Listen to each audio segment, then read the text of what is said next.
Post-Scriptum, a 50 vs 50 combined arms World War II military simulation. One of the closest things on the market to being a virtual battlefield taking place in the 1940s somewhere in Europe. This game came out in 2018 and has had a cult following ever since. Countless regiments made from Easy Company, BR1, IR9, the Fallschirmjäger, thousands and thousands of passionate fans. If you read forums or blogs or watch vlogs about the game, you'll see it seems people either love it or hate it. Is most of the hate coming from people who've never even played it?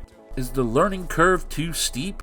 Am I gonna buy this game and it's gonna be dead tomorrow? Why does it look so fun you have such a low player count? If you've ever wanted to have any of these questions answered, you've come to the right place. We're not only going to go over everything obvious on the surface or the evident 10%, but we are going to dive deep and unveil the other 90%. Everything below the surface about this game and its community and why exactly it has such a passionate cult following for a player base.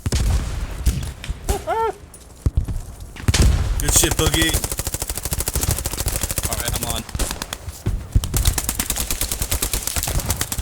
They gotta reload sometimes.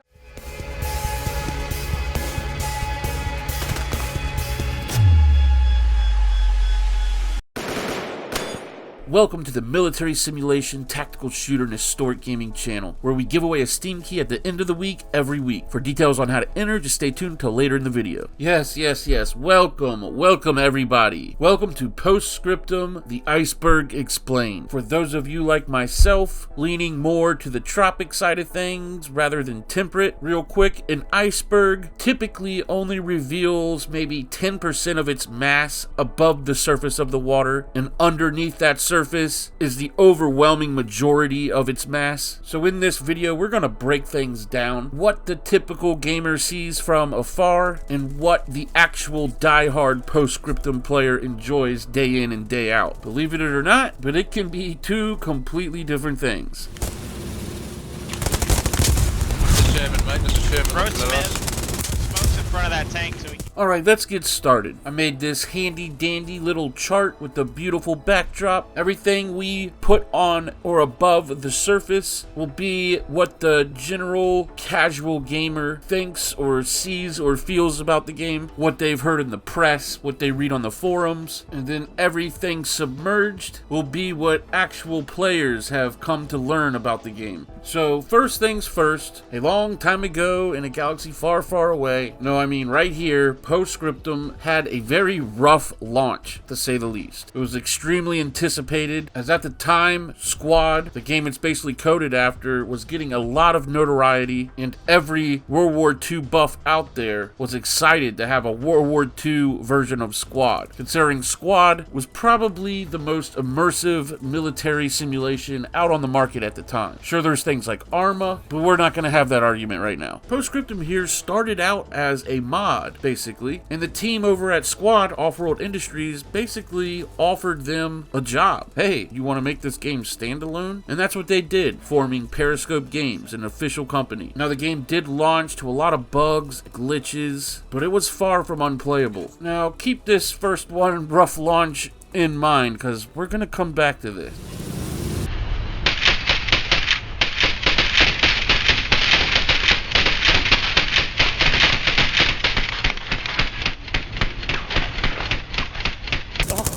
Oh, God.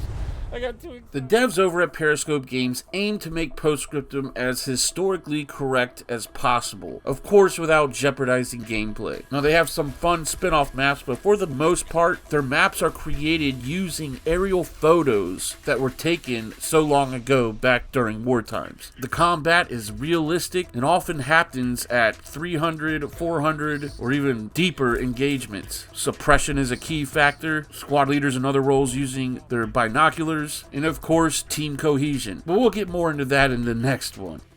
Steep learning curve. Like most Mil-Sims, Post-Scriptum has a rather steep learning curve. I'm almost 1,000 hours into the game and I'm still learning things. People expect to come into this and within a few hours be wrecking shop, and that's just not the case. If you just want to go rack up a kill streak, get the most kills, this probably isn't the game for you. This game is more about having fun, being immersed, and almost like role-playing a soldier's life during wartime. The team with the best communication and the best team cohesion is going to be the victor. Orders trickle down from commander to officer to rifleman, and if you're not willing to start out at the bottom, like so many who buy this game, play it for 2 hours and return it, I mean, you're just wasting your time. However, if you can stick it out, push through the meat grinder, you will find Post-Scriptum, Squad, and these Mil-Sims in general have very rewarding gameplay.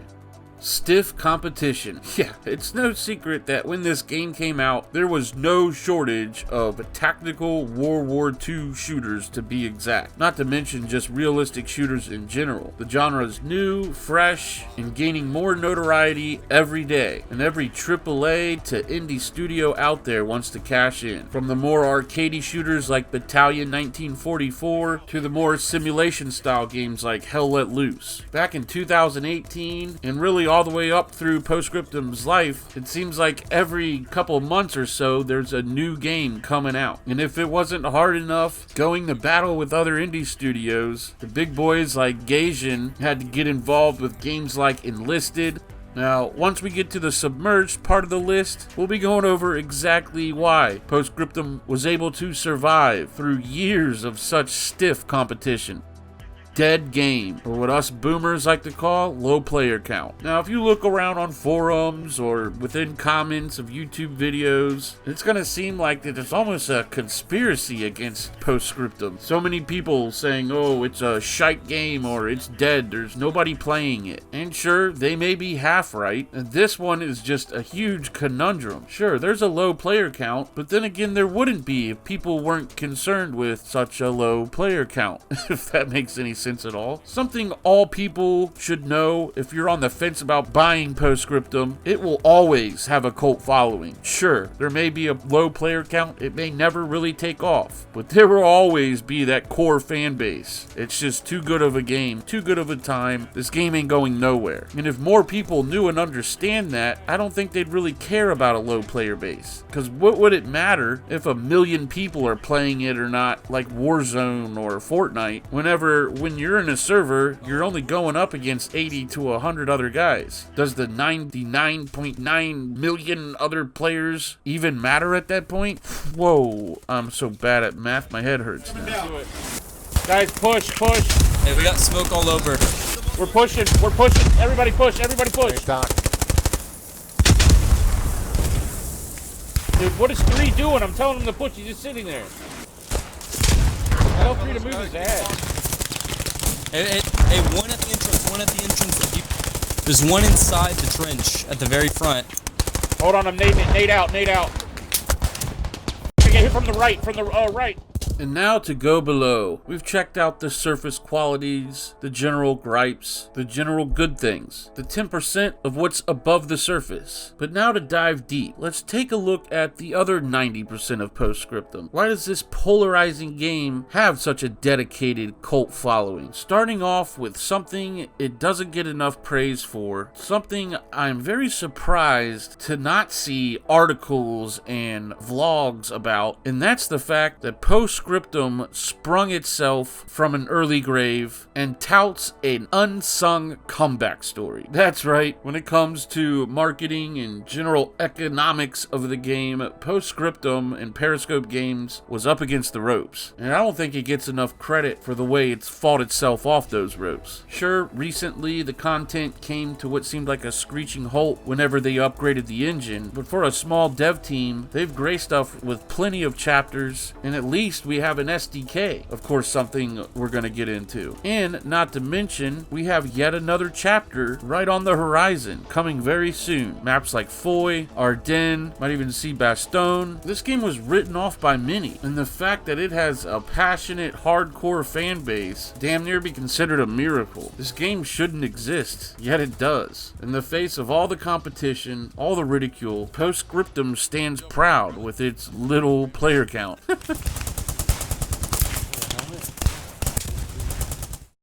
Incredible sound design and gunplay. Now, when you look around the forums and see all the hate, all the dismayers, all the people that haven't even played the game, for the most part, talking trash, something you will see more often than not is that when people do give the game praise, it's often about its sound design. There is nothing like being in an infantry squad running across a field when a freaking tire tank comes barreling through a tree line, or you're cooped up defending a building when you hear the screeching sirens of a Stuka dive bomb coming, not knowing if you're the target or not. The sound alone in this game can be terrifying, and it certainly does not get enough praise. Along with the great gunplay, sure, this could be attributed to the fact that it's essentially a squad mod. Squad undoubtedly having some of the best gunplay around, and I'm sure people will argue with this with me, and I've played all of them, and what I mean by superb gunplay is the ballistics. Sure, anybody can have gunplay from 5 to 20, 30, 40, 50 feet away from you. I'm talking about realistic engagements. These bullets arc like softball pitches, like a freaking rainbow. Go look at my 700-meter record shot. The thing literally arching like a rainbow until it finally hits its target. If you've ever shot a gun at great distance, this is what it looks like. It's not a freaking laser beam. So of course, this is an opinion, sure, but if any of you are, from the service or just gun enthusiasts and looking for that realistic experience in a computer game, look no further. It's gonna be hard to find more realistic gunplay than Squad and Post-Scriptum, period. The superb Gore system. Yeah, that's right. This came out of nowhere. I remember years ago when they announced this out of nowhere, it took the community by storm. Being able to blow limbs off with grenades, chopping infantry in half with a 50 cal, it never gets old. This Gore system they added to the game really just adds to the immersion, and that's what it's all about, at least for myself, and I know many others. When we play this game, we are looking to be immersed. Sure, it's cool to win, have your team win. When it comes down to brass tacks, the majority of players are just looking to have a good time. And with superb sound design, super fun gunplay, and realistic gore, it's hard to find a more immersive experience out there, especially when it comes to a World War II realistic military simulator. Helpful community. Post-Scriptum has one of the best communities in gaming. Very similar to Squad, any new person playing the game can jump into the game, just join a squad, tell the squad leader, hey, I'm new, and 9 times out of 10, that squad leader will take you under his wing, probably ask you to be medic, and to follow him around as he shows you the ropes. Now, don't get me wrong, power corrupts, absolutely. And we all know every establishment, every organization can have bad apples. Sure, Post-Scriptum has its bad apples, but the overwhelming majority are good people looking to play together, work together, be immersed, and ultimately play as a team. I've read on forums about people coming into the game for the first time and being TK'd or being disrespected. Allow me to apologize on their behalf. Understand that these kids are far in the minority. If you left, please come back, give it another shot. I assure you, you will not find a more welcoming community. Everyone uses their mics. For the most part, everyone's just looking to have a good time.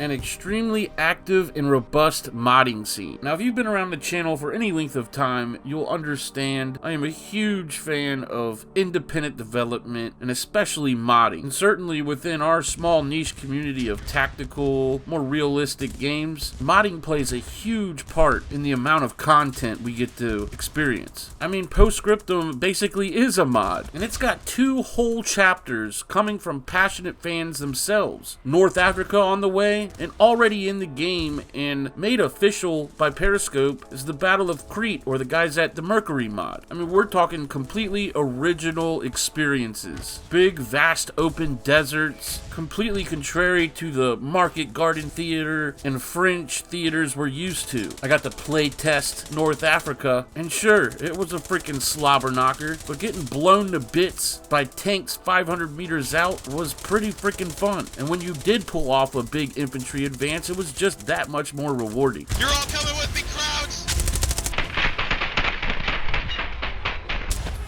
And I can't mention modding within Post-Scriptum without mentioning the one true Post-Scriptum modding god, our Lord and Savior, Mr. Admiral Pingu. This guy not only is helping out every other modder with their work, but is creating fully fleshed out tank interiors with working gadgets, steering, operatable windows, the whole 9 yards. And believe it or not, but this demigod of a man has vowed to flesh out the interior of every tank in the game. And not only vanilla tanks, but tanks created by other modders too, like Internato, Idalo. I mean, Idalo made full-on Counter-Strike in Day of Defeat maps and modes, but I guess he was just too early. And we're gonna go over this before the video's over. But man, if we had more of a player count in some modded servers, we would have content coming out of the freaking ears. Needless to say, the ratio of player count to modded content is absurd within Post-Scriptum.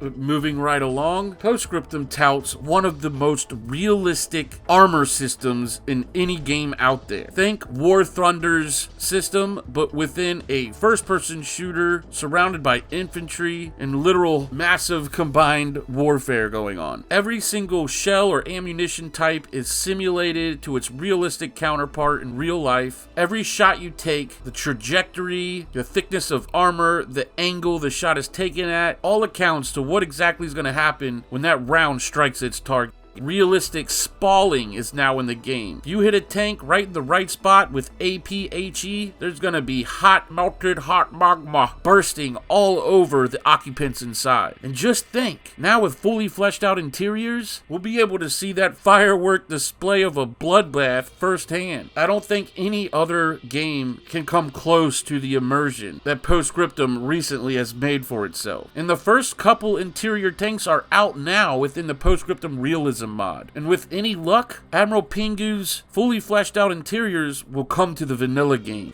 Let us pray.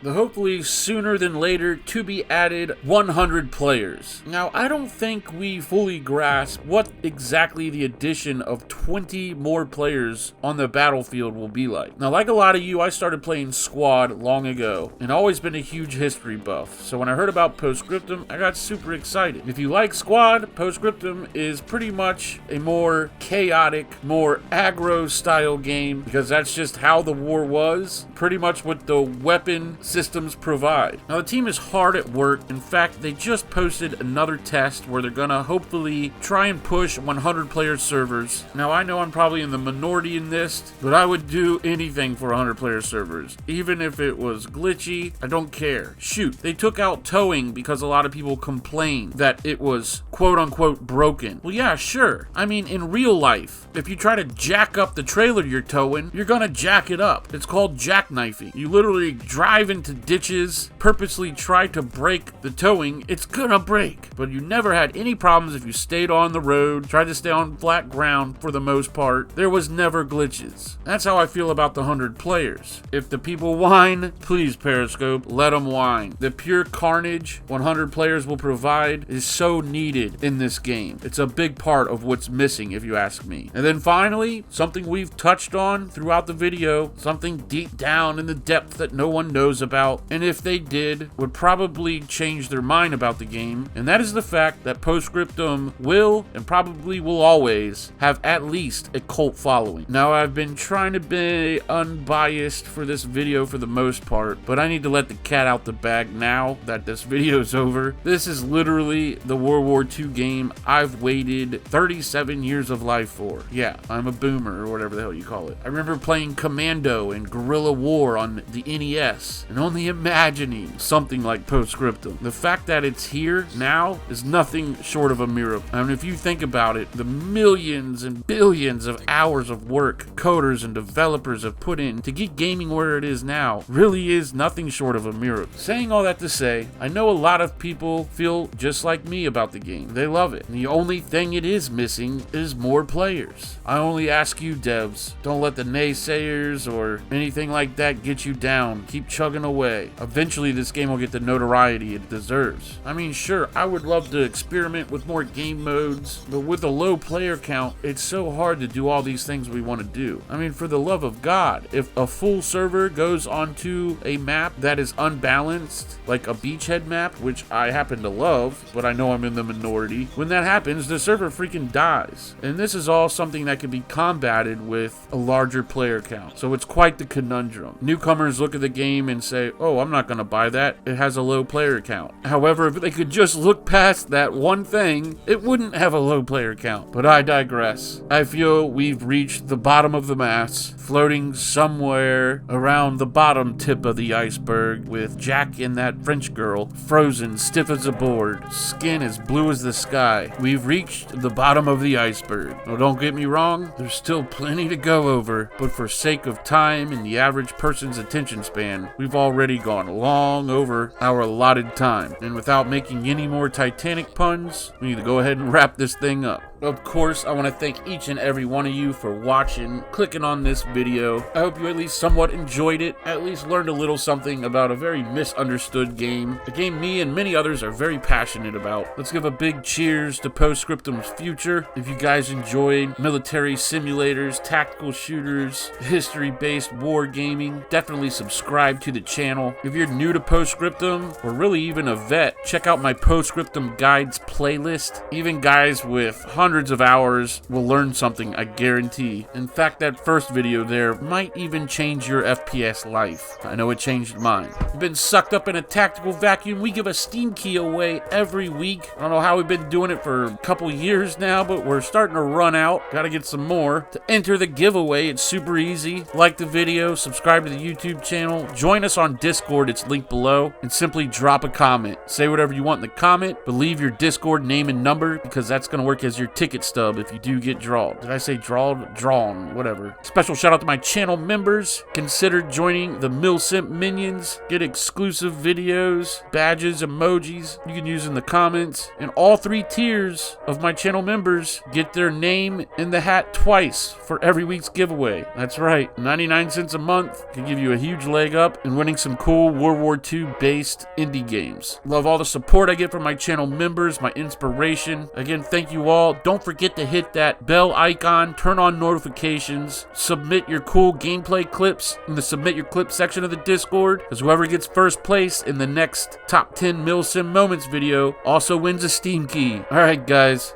I'll see you boys in the next one. Y'all be good to each other.